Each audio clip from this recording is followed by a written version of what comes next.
So with the concept of vegetarianism as it is, why do you think humans evolved to need to eat? How the heck do I know? I think it's something that was, obviously, since the dawn of time, that's something that has been a practice for whatever reason, in whatever situation. But I can tell you now why people eat. And it's purely, as extreme as this may sound, it's purely entertainment. And it's purely because we want to. Simple as that. And I'm a champion for doing so. I can blame the food industry, I can blame this, blame that, all I want to. But at the end of the day, it's down to us as consumers, as human beings, to make a choice, for one, to take action, and it's down to us to follow our own intuition and try and break the cycle of addiction and emotional attachment. So at the end of the day, to me, the reason why people eat is simply because they want to. There's various emotional reasons, comfort eating. I mean, you've only got to look at the story of most obese people, morbidly obese people, and when you trace it back, there's always some kind of trauma at the root cause, So to answer the question, that's pretty much why I feel that we eat. Plus there's elements, the food industry plays its part, various ingredients, economics, once money gets in the game, things change. People want to create a reason for you to come back for more. Making tempting cooked treats, putting in sugar, salt, and everything when there's really no reason to. So there's various things feeding, pardon the pun, feeding off each other to create a cycle.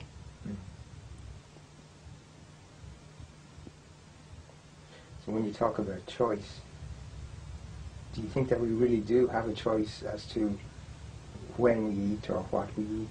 To be honest, no, not at all. We have no choice whatsoever, no conscious choice anyway.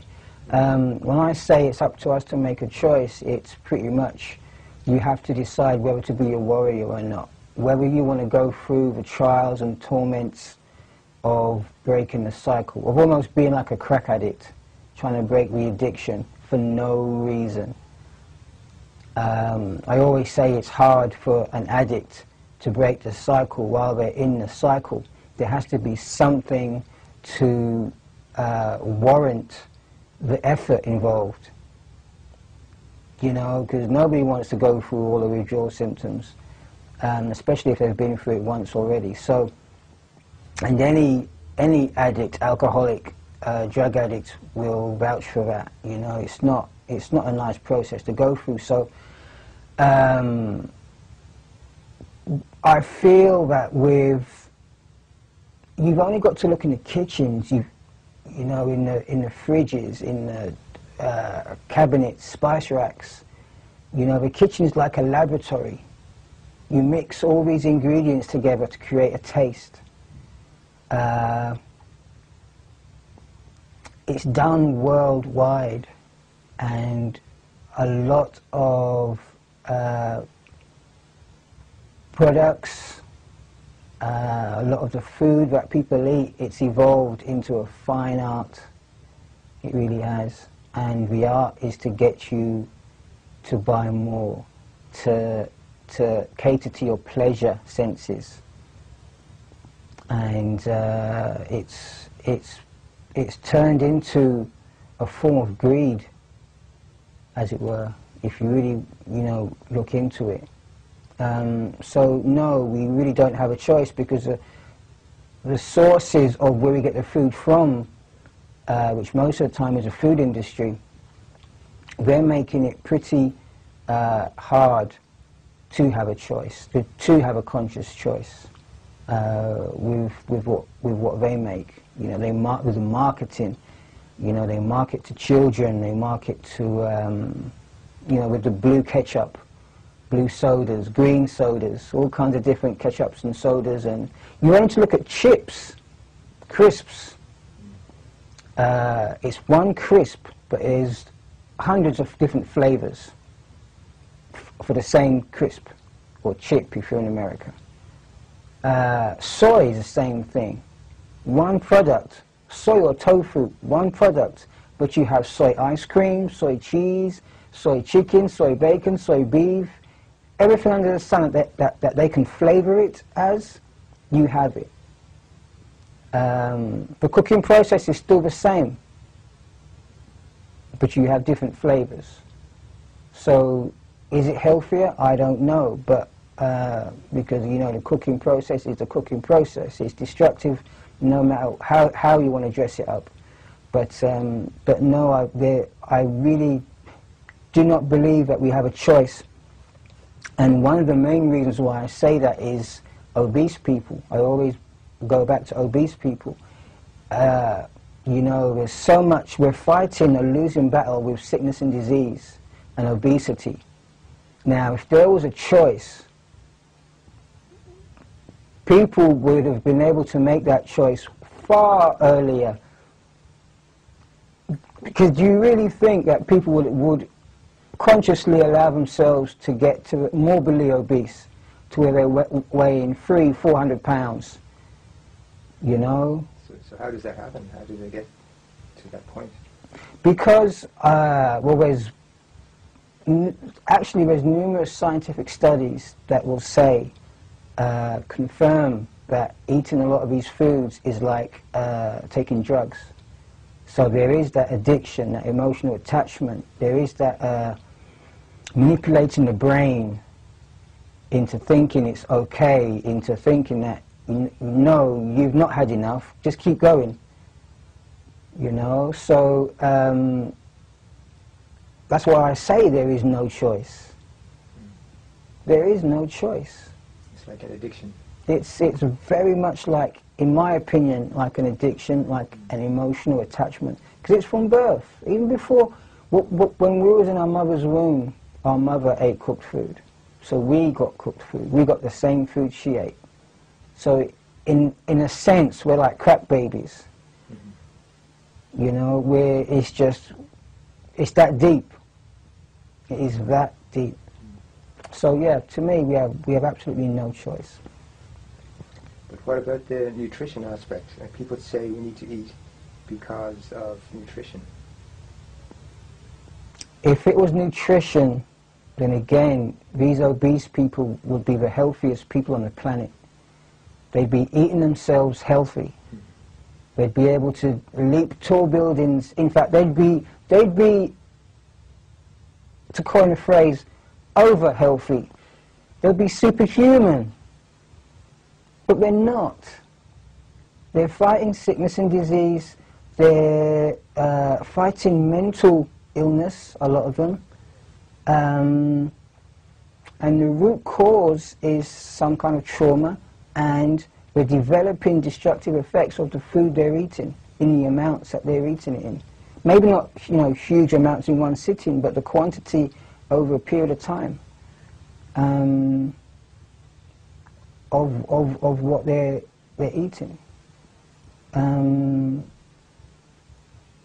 We're not taught to be conscious of what we're putting into our bodies. Because it's, for me, doing what I do, being a breatharian, an idiot, it's clear that there's cause and effect. And we're not taught to realize or pay attention to our body's signals when cause and effect comes into play. We're taught that what we do is we go to the doctor and we get some pills, and the pills sort it out so we can continue to eat the things that are causing us distress in the first place. So while we're taking these pills, Our bodies, it's like an endless fight, to and fro, tug of war. So really, if food was here for nutrition,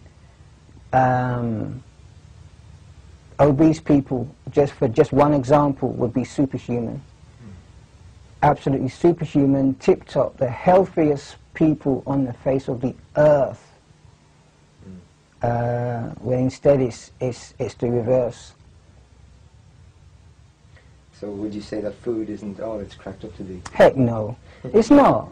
Because, you know, we're taught, I remember when I was a kid, we were taught that, you know, milk, meat, you had to eat those things and drink those things to be healthy and strong. You had the posters, you had the propaganda, you had the promotion of all of these things. You had to eat a certain amount of meals a day to be fit and healthy, fit and strong. You know, you had the picture of the muscle man, you know, associated with meat. And even now, the way they market burgers, you know, it's the whole manly thing. You're not a man unless you can eat burgers, unless you can eat meat. And if you don't eat meat, then you're not a man. You're not a real man. So we've been told all these things.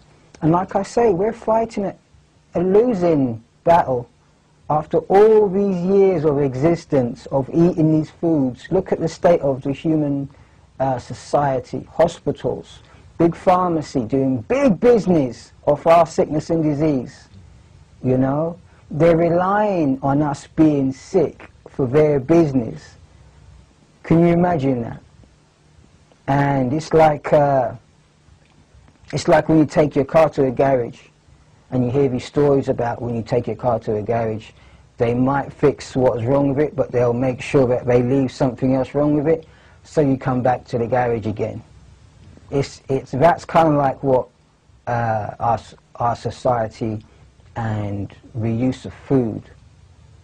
You know, you eat, you get sick, you rely on the doctor, big pharmacy, pills, to get you well again, or to mask the symptom, and then you're off again, so you can eat. And the cycle until the body says, you know what, I'm just done, worn out, see ya, I'm out of here. And some organ goes, your liver goes, your kidneys go, something goes. And then, you know, you have to have that taken out. And then we call that aging process. It's just what happens. You know, you live, you eat, you drink, you party hard, you die. You know, in between that you get old, you have to have all your organs taken out, and that's it. Walking stick bus pass, and that's it, you die eventually. And that's our life. So, you know, I feel that that's pretty much what our expectations are of life in our society these days. Okay. So the food that we're eating, if it's not for nutrition, then what is it for? Why are we eating it? Entertainment. I remember when I used to eat, blindly. I didn't even put any thought into it at all. I just felt, you know, I wanted to eat, so I'm going to eat. I want this, so I'm going to eat that. Cool, no, you know. It was only until I went fruitarian and I used to go back and forth between raw fruits and cooked foods that I started to be conscious and aware of actually why I was eating. I'd be eating some cooked food, you know, when I'm supposed to be fruitarian, and I'll be actually thinking while I'm eating the cooked foods that I'm not hungry, I don't need this food, I don't want this food, so why the heck am I eating it? I really want to go fruitarian, I really want to eat raw foods. Why are we eating it? So why am I eating this thing? I'd still eat it, it wouldn't stop me from eating it, but I would just question, I would be more aware to question the whys. And, you know, after a while I realized, you know what, this is just comfort. For whatever reason, it's instant comfort. And I grew to realize it was like,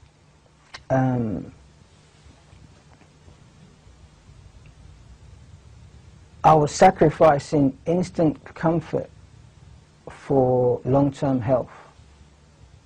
And it was almost like I was so addicted and so attached to this instant comfort that I would sacrifice my long-term health. My long-term health, you know, wasn't even a contest. It was like, long-term health, see ya, I'm going to get into this. And again, it's, you know, you've got active, addictive ingredients in the food that people eat that numbs yourself down to the point where you cannot make a correct, conscious decision. You know, it's unbelievably hard for people to get rid of products that are destructive to their mind, body and soul. In theory, it sounds dead easy, but in practice, it is unbelievably hard because you have become an addict.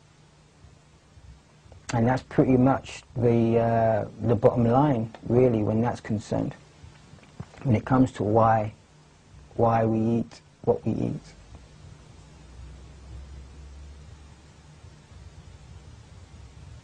Do you think there is an ulterior motive behind the promotion of food? On occasion, yes. On occasion, yes. I mean, you can... I don't think it was how it was originally. I don't think the original plan is to have an ulterior motive, like some conspiracy theorists might say, you know, the plan is to wipe out the population, a certain amount of population, yada, yada, yada, yada, yada. I don't think that was the original plan. I think, you know, with this food thing, it is such a sensitive and difficult subject because you have so many elements. Like, for instance, you have a family environment, you know, and I've got a daughter, and I know, even when I was a fruitarian, when I used to take care of my daughter, I used to want to give my daughter food. It was part of my, I want to say instincts, whether it's a fake instinct or just an emotional attachment that I was enforcing on my daughter, but I wanted to give her food. It was part of the love. It was part of my duty as a father to take care of my daughter in that way, to give her food, you know.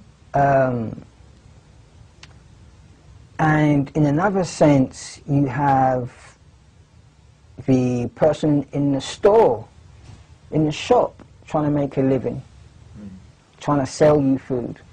And like I say, if you want people, if you want to sell something, you have to have a reason for people to come back.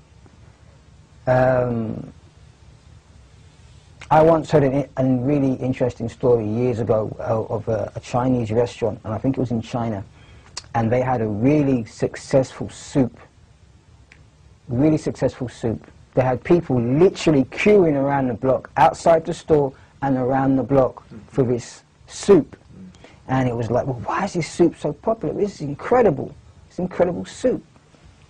And of course, nobody thought. They all just thought, because it tastes great, it tastes good. Turns out the owners or the chefs were putting crack in the soup. No way. So that's why they had the demand, people queuing out of the restaurant. So you have to have people, you know, coming back for more. You have to almost guarantee that people will come back for more. So you have that element. And of course you have the conspiracy theorist element, which is perfect. I mean, they're finding all kinds of antidepressants and drugs, pharmaceutical drugs in the water supply. So, you know, what, heaven knows what people are eating, people are drinking, for what reason. But at the end of the day, the universal effect is destruction to the mind, body and soul. Period. That is a universal effect. Whether it's vegan, whether it's vegetarian, whether it's uncooked, it's the cooking process, the refining and the processing of man-made foods that is destroying the mind, body and soul. It's totally numbing and desensitizing us as human beings, as divine human beings.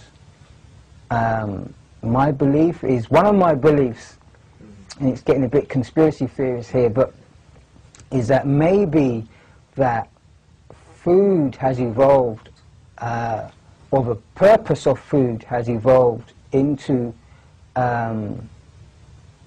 getting us as divine human beings to forget who we actually were, where we came from. Maybe it was the plan all along, was to introduce some kind of desensitizer, some kind of numbing down tool, so that we would forget who we actually are as divine human beings, as gods. So yeah, that's my, one of my theories, possibilities, in terms of agendas and what have you. Because I know, it's like getting on a roller coaster. Once you're on the roller coaster, that's it. And to me, eating cooked, man-made foods is like getting on a roller coaster. There's no stopping halfway through and saying, I've got to get off. It's the ride, Can you tell us a little bit more about what eating was like for you? Wow, it was emotional. Very much comfort eating. And it's like, for me, personally, I can remember it wasn't even the taste, because, after a while the taste would wear off. The taste would wear off, and I would go on to stronger tasting things. Just to get that sense of stimulation or satisfaction. And you can only go so far with that. And like I say, when I went vegetarian and I was going back and forth with the cooked food, like I say, it used to pass the point where it was taste. It was like there was just a trigger. There was just a trigger in my head that said, eat something cooked, eat something. It was like my brain was saying, you know what, okay, you've had your fun. I've let you go without my drug for so long. Now it's time you feed me. And I just found myself a lot of time just mindlessly filling my mouth up with mush, cooked mush, which is basically all it. When you've chewed it up in your mouth, and it's just, you're all chewed up, mixed up with your saliva, drink, eat, drink. It's just mush at the end of the day. And it's like, when you eat, that taste is only valid for like 5 seconds until it's mush. And then you swallow it, and then after you've swallowed it, all you've got now is just mass, just waste. Toxic waste at that. That's just going to rot and get acidic inside you. So, for me, it was just mindless eating. I think that is probably the best way I can really explain it. I mean, I heard a term used by some government or some high-profile guy that humans are now just mindless eaters, useless eaters, or something like that. And it sounds cruel, extremely heartless and cruel to come from somebody, but I can actually relate, because that's how I was. Just mindless. But it was something I felt I had to do. It was something so deeply ingrained in me that, like I say, unless I developed a warrior attitude and fought tooth and nail to break the cycle of this addiction and emotional attachment over a long period of time, I was never going to see the other side. I was never actually going to see the truth. And when you do see the truth, it's not a pretty sight, because you see things for what they really are. And it's an addiction, an emotional attachment. It's not nutrition, it's not health, it's addiction. So then it sounds like food is a drug. Exactly. Exactly. That's how it's being used. You look at it, you look at how everything in our society revolves around food. It does. It's a recreational drug. To me, it's no different from smoking weed. It's no different from cocaine. It's no different from alcohol. Because you look at most of those things, I don't know about weed, I'm sure weed must affect you in some way, shape or form. But they're all destructive. Whatever, it's funny, whatever we put in our bodies is destructive in some way, shape or form. If not instantly, over a period of time. And that's my take on it. You shouldn't, it's just food. You shouldn't kill over food. You shouldn't riot over food. You shouldn't reach a point where you would steal to buy food or steal food. You would do wrong things for food. It should never be like that. But it is. And you would do the same things for drugs. Like a crack addict, like a heroin addict. So if it's really like a drug, but we don't really need food, then why do people starve? Because I can't speak for everybody, but I can probably speak more for people that have attempted to go breatharian. They don't have a practice. They're talked into believing that you can break a cycle that was in place before you was even born in either instantly or within 21 days. That's one set of people. Now you have people in these famine-stricken countries, and it's pretty much the same thing. They're given food intermittently. It's not the best quality food either, but they're given food intermittently. You have high levels of stress. If you imagine you're constantly in a situation of, well, when am I going to eat again? How am I going to eat again? When's my next meal going to come from? You have a high level of sickness and disease already. And that's just the people in famine-stricken countries. And like I've always said, starvation to me is a mindset, and it's timing. It's timing. I mean, if you suddenly stopped eating and drinking, you're going to have problems. You're going to have symptoms like of what we call starvation. And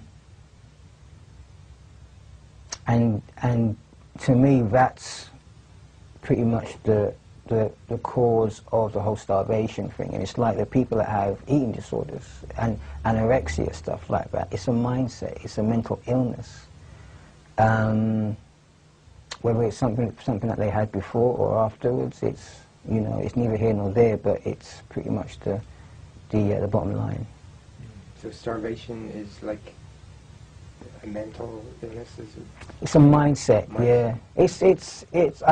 I guess again with food, it can be many things because there's so many elements.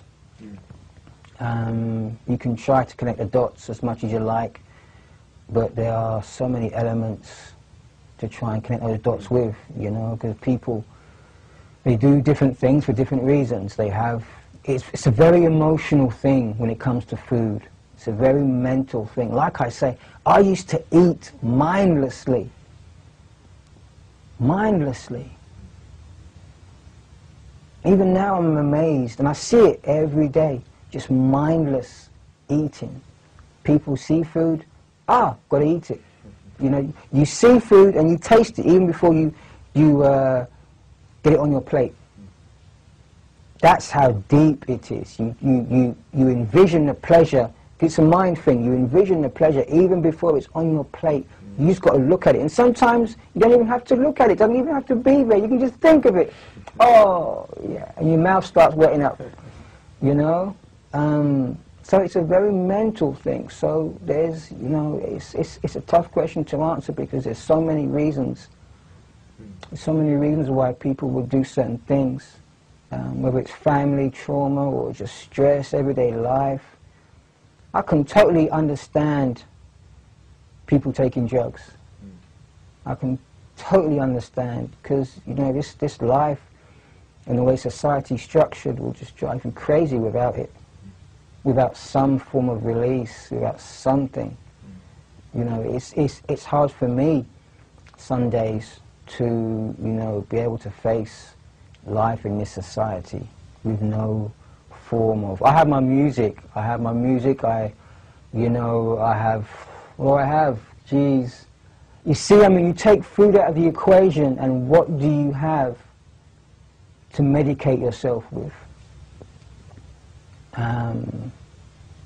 I have, like I say, I have music, and that straight away on the top of my head has always been a big one for me.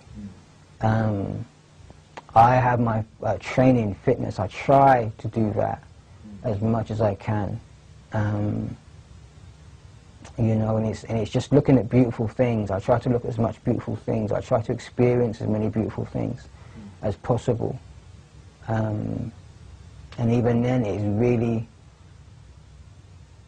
And I'll say it because I've got nothing to hide or nothing to prove, but I'll say it, it's hard going day by day in this society because it sucks. I've said it many times, this society sucks. And it's hard to go, you know, to wake up day in, day out to a society that does such crazy things. So, yeah. There are people who say that you are what you eat. Do you believe that? I used to believe that. In some sense it's true, but then you think about it this way, if you think about it this way, if you are what you eat, I would have to eat humans to survive. I would have to eat, for me to be able to cut myself and heal, I would have to eat humans. I would have to eat human skin, I would have to eat eyeballs, I would have to eat human hair, I would have to eat lips, I would have to eat all kinds of stuff. I would have to got to keep this clean, right? Keep this video clean. But anyway, I would have to eat all kinds of stuff. Like if I ate bread, I don't suddenly become a loaf of bread, you know. So in that sense, I don't really believe the you are what you eat thing anymore.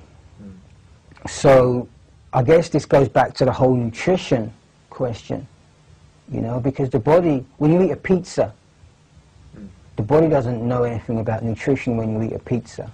When you eat a pizza, it's because you wanted to experience the taste, the texture, the medication, the self-medication of that pizza. That's why you ate that pizza. It wasn't because the body intuitively said, I need nutrition, I need a pizza, get me a pizza. It wasn't, I need a glass of milk, I need the nutrition in a glass of milk, so I need a glass of milk. Because to me that's ridiculous, because you have to look at what the cooking process has left you with. In terms, if there is such nutrition in this food, then you have to look at what the cooking process has left you with. For all you know, the cooking process may have wiped out any and all nutrition that was ever even in that food. And then you have to ask yourself, okay, well, am I in a condition to even use or process that nutrition? And how is that nutrition being used and processed? Because to me, I always say that the body functions in spite of food, not because of it. If I eat a loaf of bread, I don't suddenly start growing bread hair or pizza hair. I just don't do it. I grow hair. If my nails grow, but my nails don't, I don't grow pizza nails or bread nails. My nails grow. You know, if I cut my hand, blood comes out. Milk doesn't come out. Or pizza juice, oil, you know, blood comes out. So it's like I always say, the body functions in spite of food, not because of it. And that's something I strongly believe in. So what happens to the body when we eat food? It gets all messed up. When we eat cooked food, cooked and processed foods, the body sends out its white blood cells, its army, to defend itself against this invader. So that alone should be an indication as to what happens to the body. The body sees it as a danger. The body sees it as a danger. The body doesn't say, great, good stuff. That's the mind, our addicted mind. The body, actually functioning body, says, oh no, we can't handle that. And it sees it as a danger and it sends the white blood cells to battle it. Doesn't stand a chance. But the point is that the body sees it as a danger. You know, where the cooked food dehydrates the body dramatically. It drains, basically, without going into all the scientific stuff, which I don't know of anyway, but without going into any of the long scientific stuff, basically it drains the body of its resources. It's like if you keep taking money out of your bank, pretty soon you won't have any money in your bank account. So that's pretty much what cooked processed foods does for you. It doesn't give you any, it doesn't put money in your bank account. It doesn't do anything like that. I always say it takes away, it always takes away. And that's how we're left with sickness and disease, because we just end up wearing ourselves down, you know, draining our money from our account. So with all this sickness and disease, why do we still eat? Why do we still do it? Because we're addicted, old boy. We're addicted. We're addicted to it. And we have all these stories that we need to eat. I mean, me as a breatharian, so many people hate me. So many people want to fight me, get angry at me. Because, you know, I go against everything that they have been taught to be true. You're supposed to eat to live. I do talks, and people say to me, you eat to live. You're supposed to eat to live. You know, and it's just, it's pressure, it's indoctrination, it's conditioning. Like I say, addiction and emotional attachment. And it's pleasure. I mean, why not? It's like, you ask anybody, why do you smoke weed? Why do you take drugs? Why do you smoke crack? Why do you take crack? Why do you do heroin? Why do you do this? At the end of the day, it's pleasure. You're an addict, why not? So with these addictive qualities and it being like a drug, do you think there should be a health warning on food? Oh, believe me, yes. But then again, if there was a health warning, people, especially the food industry, already know that they can put whatever health warning they want to, and people will still buy the stuff because they're addicted and they're attached to it. You could put a baby's fetus on there, a picture of a baby's fetus on there, and people will still buy the product because they're addicted. You could, proof of that is any cigarette box. They'll show you, blatantly show you, lungs, 2 sets of lungs. Cancer lungs, healthy lung. And it says, smoking will, can cause harm to you and others. And they have a two pictures, cancer-ridden lung and a healthy lung. Basically saying that if you smoke these, this will be your lung, the cancer-ridden lung. You need to stay with the healthy lung. But if you smoke these cigarettes, this is what you're going to get. So they'll blatantly tell you and show you what you're going to get. But people still buy the suckers. So that tells you straight away. You know, it doesn't matter what they do. If you're addicted and attached to it, you're going to feel like you need it. And you're going to buy it, regardless of what health warning, regardless of what they state. They have smoking kills on cigarettes. People still buy it. They have smoking will cause harm to others and you. People still buy it. So people don't care if children inhale their smoke. Old people inhale their smoke. They don't care. They will still buy these products because they're addicted and emotionally attached. Period. I don't care what anybody says, because that is the bottom line. If it wasn't, then people would quit. Because who wants to put children in danger? Who wants to put elderly people in danger? And most importantly, who wants to put themselves in danger? I've seen people, I've known people riddled with cancer get the choice. You either save yourself and stop smoking or stop drinking, or you succumb to this cancer and die. I'll keep on doing what I'm doing. You know, I've seen it. So, for somebody who wants to quit and they want to get off cooked food, how long would you say it would take them to get off cooked food and go breatharian? If they wanted to go breatharian, depending on where they're from, and this is in no way me teaching anything, but really it's a lifelong practice. Now the definitions of breatharianism have always been set by skeptics that have had no understanding, no empathy, and there's never been any room for growth. So unfortunately, people that have wanted to go breatharian, they have adopted the definitions of the skeptics. And that's pretty much the reason why people have been getting into hospital and dying even, because they've been taking false information. For people that want to really break the cycle of this addiction and emotional attachment, they need to realize that it's a lengthy process.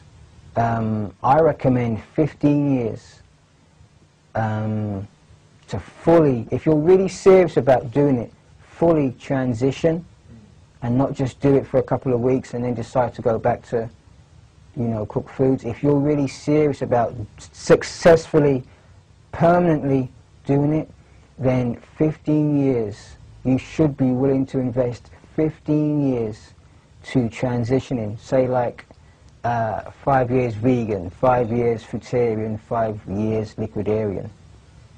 To consistently, slowly evolving to full inedia, breatharianism.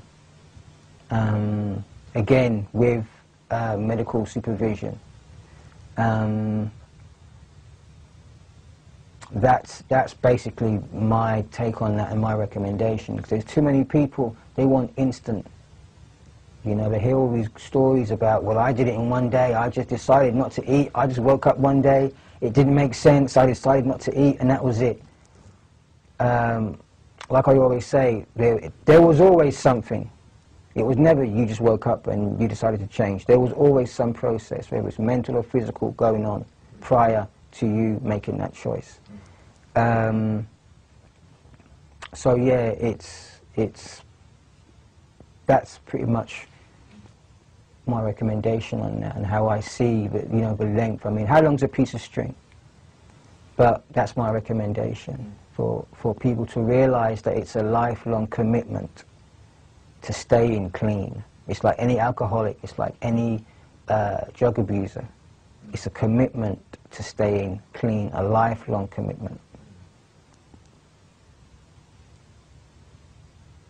does hunger really exist? That's a big question. In my eyes, no, when you really look at it.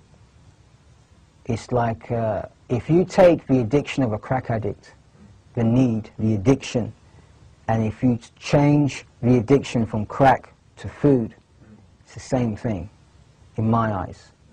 The whole stomach growling thing, to me, that's just your waste, your body trying to get rid of your waste. Nothing more, nothing less. But what we do is we've been told, we've been conditioned to believe that that is hunger. That sensation is hunger. Your addiction is hunger.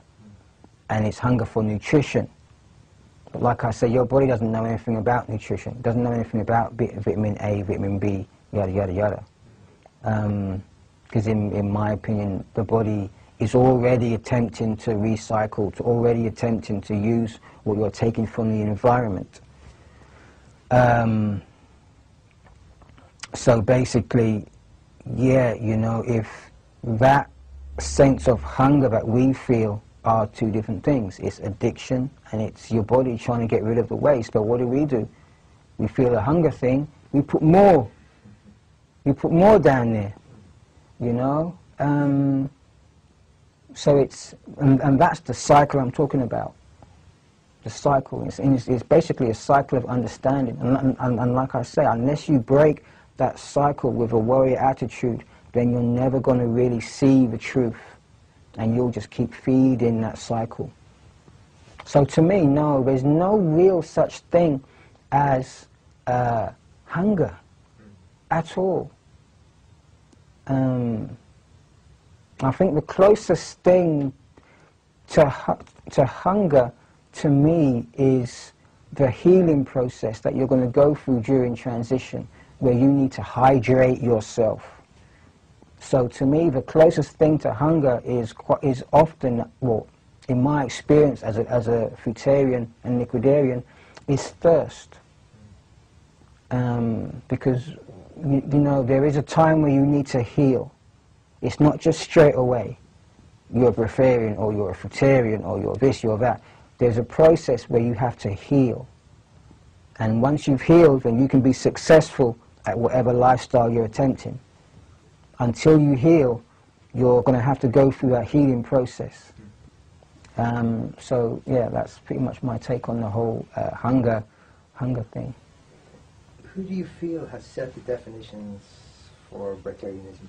Oh man, you've only got to look on the internet, Google breatharianism, and you'll have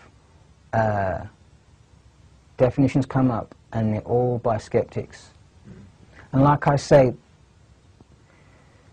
they're done by skeptics, and why on earth are they even writing about this, setting definitions, going on Wikipedia and setting definitions for breatharianism when they believe that it's impossible? Why are these people doing it in the first place? But that's another story.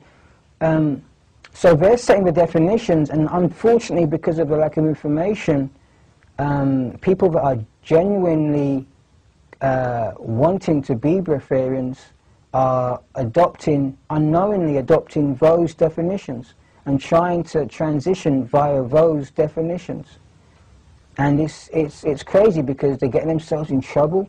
The pressure, because there's no, because of the negative energy in those definitions, that's what these people are experiencing, and that's why they're ending up in hospitals.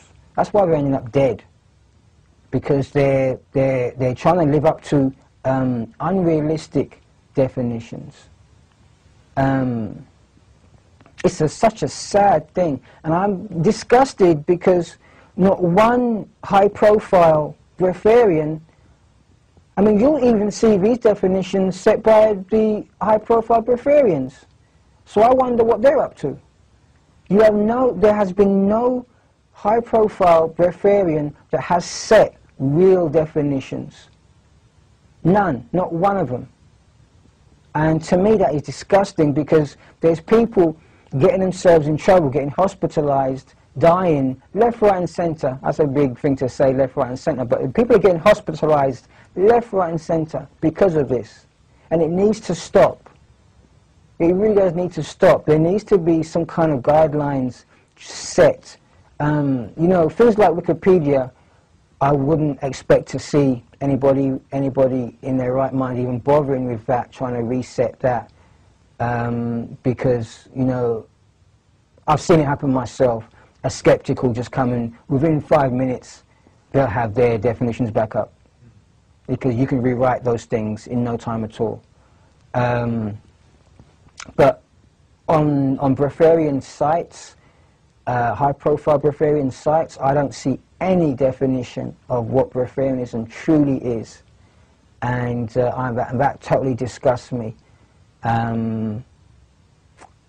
With my immediate society, I have actually drafted up new definitions, realistic definitions, and safety guidelines for people to work with, for people to look at. And, you know, those will be up shortly for public view. But it's, you know what I'll say, I'm pissed off that it had to be me and not a high-profile breatharian. Because me, I'm nothing, I'm nobody. So it shouldn't be me. It should be these high-profile breatharians that are selling the books, that are making the money, that have got the public's attention, not me. Because I have to work 6 times harder because nobody knows me. Nobody wants to know me. Who am I? So, you know, it's just more work for me. But yeah, it's the skeptics. They are the ones that have made up these definitions for people to follow. Whether it was their intentions for people to follow, or whether they felt they were doing the world a service by telling people what breatharianism is, or their opinion of what breatharianism is. But unfortunately, it's meant that, you know, people have taken those definitions to heart, and they've ended up harmed. So there needs to be more accountability. Oh, heck yeah. Yes. So much more accountability. It's gone are the days now where it's just like, you know, behind closed doors, homemade, do-it-yourself breatharianism. You know, where it's just rumours and hearsay. There has to be some structure. You go to Alcoholics Anonymous. They have a 12 steps program. You go to any drug rehabilitation center. They have steps in place. They have structure. The same thing needs to be done with people that want to fast, whether it be spiritual reasons, whether it be temporary, because there's no rule book, there's nothing in the rules that say breatharianism has to be forever. That's a skeptic thing. That's a skeptic definition right there. That it has to be forever. You never eat or drink again. There's nothing in any rule books that say that. So for whatever reason, you know, there needs to be some kind of safety guidelines. And like I say, I've already drafted up safety guidelines, new definitions, and they'll be available shortly for people to see. What do you say to someone who asks you, how long do you think it takes to go breatharian? 15 years. I'm recommending 15 years. No more. No, none of this 3-week stuff. Yeah. To me, it takes 3 weeks to get an understanding of the fact that it's a long-term commitment. You know, you're not going to... If you want to do it permanently, if you want to stop messing around, none of it's going back and forth, temporary, you know, back and forth, getting eating disorders, developing a mental illness, getting crap from society, you know, because they can see you going back and forth, they can see you in a state, they can see you looking terrible, and you don't know, you haven't got a clue what you're doing, you haven't got no comeback for them, you know. If you want to do a permanent transition. It's got to be slow, and it's got to be gradual, and it's got to be an evolution if you want to be successful. So I'm recommending 15, at least 15 years. How long did it take you? It took me 16. I would like to actually say it took me all my life to get to this point. But from the time I was fruitarian to now, it's roughly 16 years. And, you know, I'm not saying it based on my own experience either. The 15-year thing is actually something I've read before, and it strongly resonated with me, because the body has to have time to adjust mentally and physically. It's not going to do that within 3 weeks. It's not going to adjust and adapt in 3 weeks, and that's it. You're a successful breatharian, you've graduated, and that's it. You're a breatharian forevermore. It's not working like that for most people. I won't say all because I don't know all, but for most people it's definitely not working that way.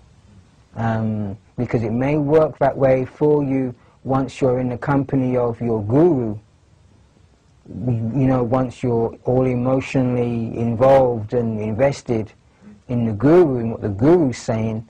But as soon as you get back to your own life, the fridge, the cupboard, stress, the children, the husband, the wife, relatives, you know, society, that crap, the crap that society brings, everything falls apart. So it's got to be a gradual and slow process. So how can somebody even begin to transition if it's going to take 15 years? Slowly. Slowly, yeah. People just need to get it in their heads. People need to get it in their heads. It's not a quick fix. It's not, it's a lifetime commitment, period. People need to stop looking for the quick fix. They need to stop looking for the gurus, looking for people to give them that quick fix. They need to be prepared to put the work in themselves, because that's the way they're going to learn. That's the way they're going to develop their own truth, is if they put the work in themselves. People can look at me, look at my history. I mean, I'll look at my videos on YouTube, and you can see my history. I've had to work and put the work in myself over years. I will tell you here and now I messed up so many times. I quit and I went back and forth. I quit. There ain't nothing special about me, you know. So people need to get it in their heads. It's a lifelong commitment. And I learned so many things from messing up. I learned my trade from messing up. I'm so glad I messed up. So yeah, people really do need to get it into their heads that it's a lifelong commitment. You know, like I say, depending on where you're starting from, maybe 5 years vegan, maybe 5 years fruitarian, and then 5 years liquidarian, and then and reevaluate after that. And you'll see it's so much more safer. There's not as much pressure. You know, you've got to allow yourself these mess ups. You don't learn anything by being perfect straight away. Nothing whatsoever. Everything I've learned wasn't learned because I knew how to do it already. It was learned because I messed up. I had to learn. I had to figure things out. I had to listen to my intuition. I had to discover my intuition. You know. What would you say to aspiring breatharians that want to learn more about this? I would say to go to my website, which is my YouTube channel, immediatesociety.com. And because I don't talk to people, it's one of my things now. It's one of my safety guidelines now. I don't talk to people unless I know that they're seeking medical attention, medical help. Unless I can contact their medical help, if they can give me a reference. Otherwise, I'm not contacting people. or communicating with people. Because like I've always said, there's a lot of crazy people around. There's a lot of do-it-yourself breatharians. You know, so no more of that. They've always scared me. So no more of that. Like I say, so it's about time we put some structure into this thing. Put some accountability onto these people. They're not just going to contact me and expect me to spoon-feed them information. So yeah, if you're not prepared to do all that, then you can just watch my videos. And probably if you're not prepared to do all that, then you're not going to be willing to watch my boring videos, because my videos are like about 3 hours long each one, so it takes some commitment.